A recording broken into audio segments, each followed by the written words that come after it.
Unsa man gyud ang tinuod nga serbisyo publiko. Dili kini ang paghuwat nga moduol ang tao kanimo, kundi ang pag-adto kanila. Ilabi na kadtong naglisod pag-abot sa mga hospital o sentro sa panglawas. Mao kini ang buhi kaayo nga espiritu sa Combati Clinic didto sa ikatulong distrito sa Bohol. Sa tinuod lang, daghan ang mga tao karon ang maglisod sa pagpatambal gumikan sa mga nagkadayang rason, sama sa kalayo sa ilang gipuy-an, kakuwang sa mga sakyanan o limitadong pondo, mao ni mga babag bisan sa pinakasimple nga pagkonsulta.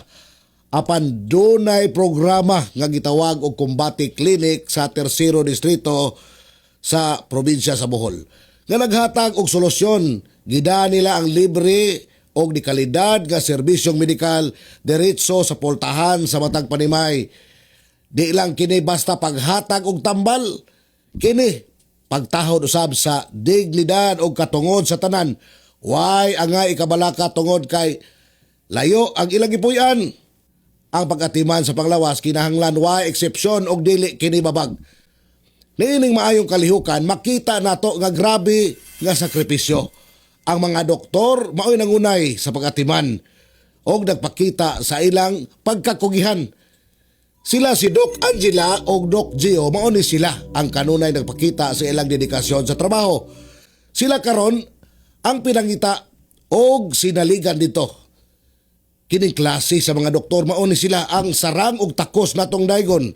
Kay di lang sila nagpaayo og nagpaalim sa mga sakit, nagtukod usab sila og pasalig og nagpakita og tinuod nga kahupayan nga diin ato mahulagway gaduna sila kasing-kasing nga muatiman sa mga tao o sa matag balay nga ilang bisitahan.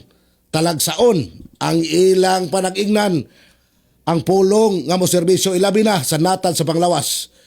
Kinanglan nga buduol kas mga tao, di lang pinaagi sa pagpadayag. Kini ang kamatuoran og dugukan sa Combati Clinic di Kongresista Alexi Totor. Hinaot nga daghan pang mosunod niining maayong lihok og programa aron sama sa Bohol ang maayong panglawas. Di lang pribilehiyo sa pipila, kundi katungod kini sa tanan. Kini ang inyong firing line sa kahanginan, Arnel Bakalan, ang inyong komentarista. On the dot! TV is a proud member of Philippine Press Club Incorporated.